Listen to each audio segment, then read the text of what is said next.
Hey, good morning, YouTubers. Happy Friday. Have you guys ever started your car and you get one of these bullshits? Your TPMS light is on. You see that? It's that orange light right there that's telling you your tire pressure sensor is low. And if you know your tire pressures are perfect and this light still comes on, there's a way to delete this, okay, without going out and buying new TPMS from the dealer or whatever, it's 65 bucks to have them replace it. There is a way to totally delete that forever, guys, and I'm going to show you guys how. Alright, first we're going to have to create a jumper. Okay, and I'm going to show you why we're going to create a jumper a little later on in the video. But first and foremost, we're going to have to do our table work task first, okay? You can either do it the permanent solution, which is using a jumper, just a wire, and two male connectors, okay? You guys can get these connectors on Amazon or anywhere, okay? They're just to tap together, just like that. Oh, Winston, be quiet, buddy. Stop. Stop, Winston. Stop it, buddy. Stop it. Stop it.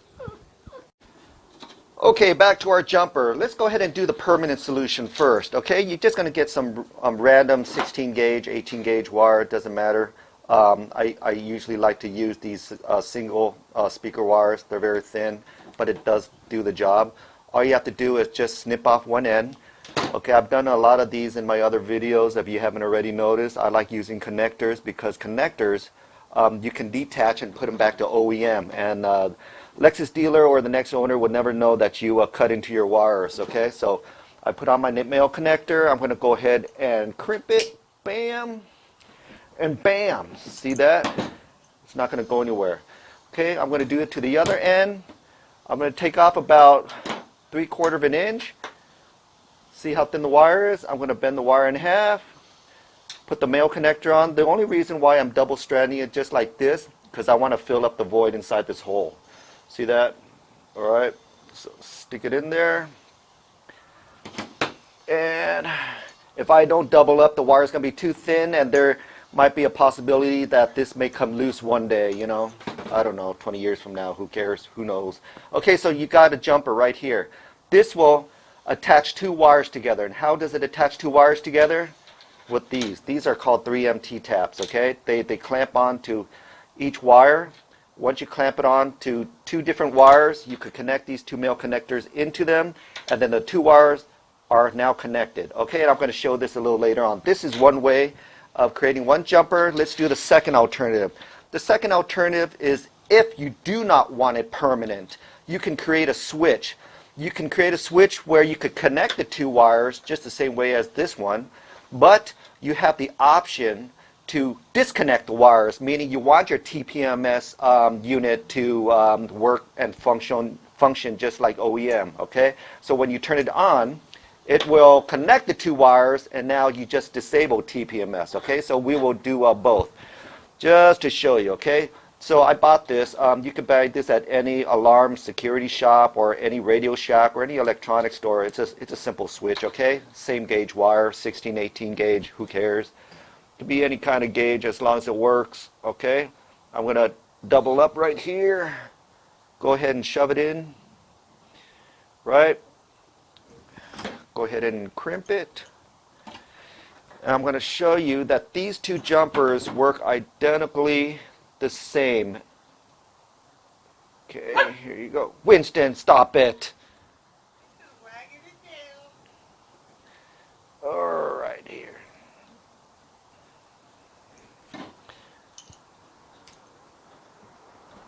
Just like that, guys. Okay, now you got two jumpers. You got the switch type jumper and you got the permanent type jumper, okay? So let's go on to the next step. Let's go find out where these wires are. Okay, now we're going to go to your driver's side rear quarter trim panel. The unit is behind here, and it's going to be around in this area. Okay, so we're going to look for a red TPMS sensor unit. Okay, and to be able to do that, we are going to have to... Oh, Winston, stop it! God damn it! All right, we're going to have to take this, turn it clockwise, and remove that, and take out the Phillips screw that's right in here. Go ahead and put it inside this cup holder. That's a good place to save it. Next, you're going to want to take a flathead screwdriver and remove this cover right here. All you have to do is just flip it out, just like that. Go ahead and put it in the cup holder right there so you don't lose it. And remove this Phillips screw that's in there. Okay. Next, you're going to want to pop open these two clips right here, right at the corners. These two clips right here. And the only way you do that, you get a flathead screwdriver. You pop open the cover panel right here to expose the 10 millimeter, right? Pop it open, expose the 10 millimeter, and remove those two 10 millimeter bolts.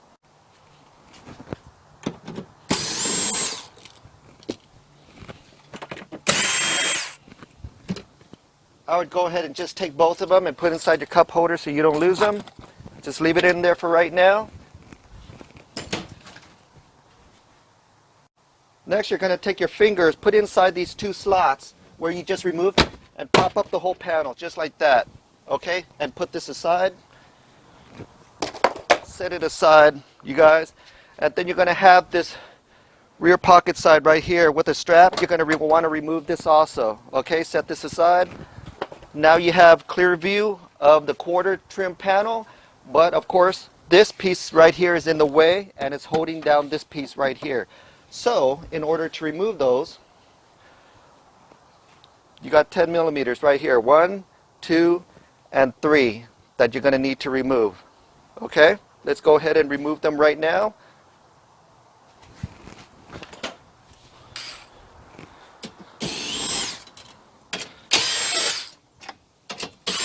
Let's go ahead and put that in the cup holder so you don't lose them. Okay, once you got those 10 millimeters removed, go ahead and take a plastic trim tool and pry it open, just like this.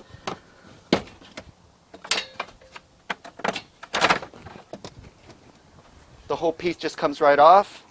Set it aside. Now that you have a clear view of your rear quarter trim panel right here and everything that's blocking its way is completely off, you want to take your same trim panel remover and go ahead and pry this quarter panel out.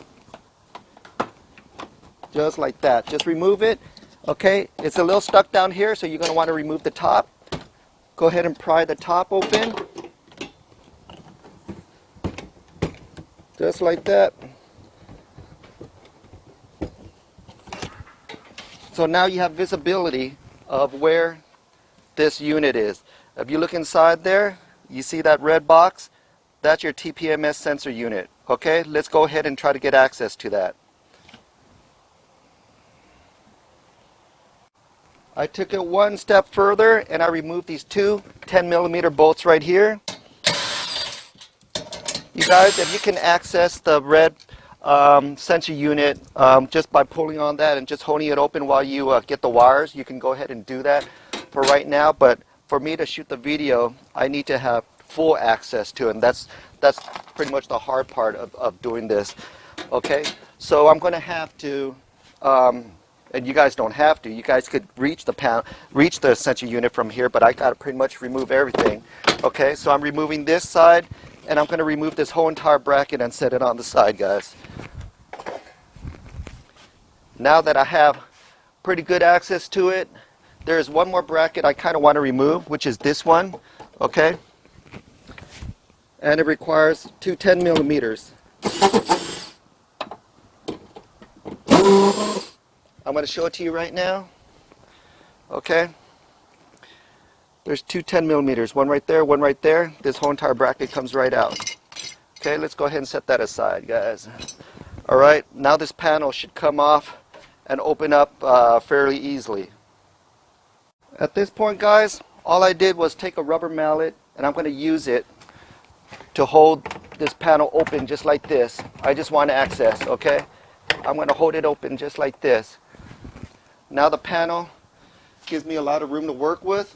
And with that, our next step is going to be removing this 10 millimeter bolt right here, just to disconnect this red box from its place of install. All right.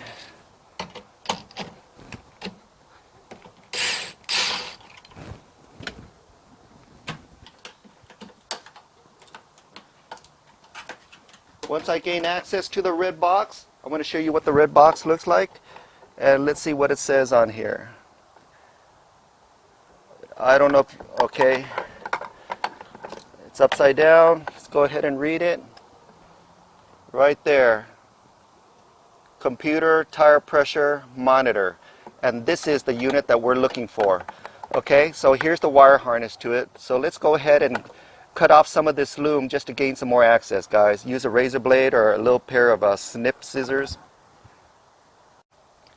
You want to gain access to this plug. You don't have to disconnect the plug, you guys. You can work on these wires without disconnecting the plug. What you're looking for is a yellow and a pink wire that is right next to each other. They're adjacent to each other. They're not that difficult to miss, guys. It's right next to each other. You want pink and yellow. And for me to gain access to the contacts of this, you're going to get your pair of cutters. Don't cut the wires. All you want to do is just expose the wires by pulling back the shielding. So what I'm doing is I'm cutting it barely enough just to pull back the shielding of the wires, just like that. Okay, so if you look closely, you notice I pulled back the shielding without cutting the wires. Okay, next I'm going to want to take my T-taps, my 3M T-taps, the one I told you guys about. I want to clamp one on the pink wire. Okay, I can't do it with my hand. I'm going to have to use a pair of small pliers and just clamp it on there. Okay, just so that T-tap gets contact on that pink wire, and I'm going to want to do the same for the yellow wire. Get my other 3M T-tap right here, clamp it on to the yellow wire just so it makes contact. This is where my male connectors are going to plug into. Okay, so now without having to cut any of the wires, all I did was interface the pink and the yellow wire separately. So now if I want to jump them, remember this wire that we made previously on the table? We're going to plug one into the pink, okay? And we're going to want to plug one side into the yellow. Make sure the male connector goes all the way into the female. Okay, you want to make good contact. Now that they're jumped together, we can go ahead and test to see if this worked. Alright guys, we're back inside the car. Let's go ahead and start the engine and let's see what happens.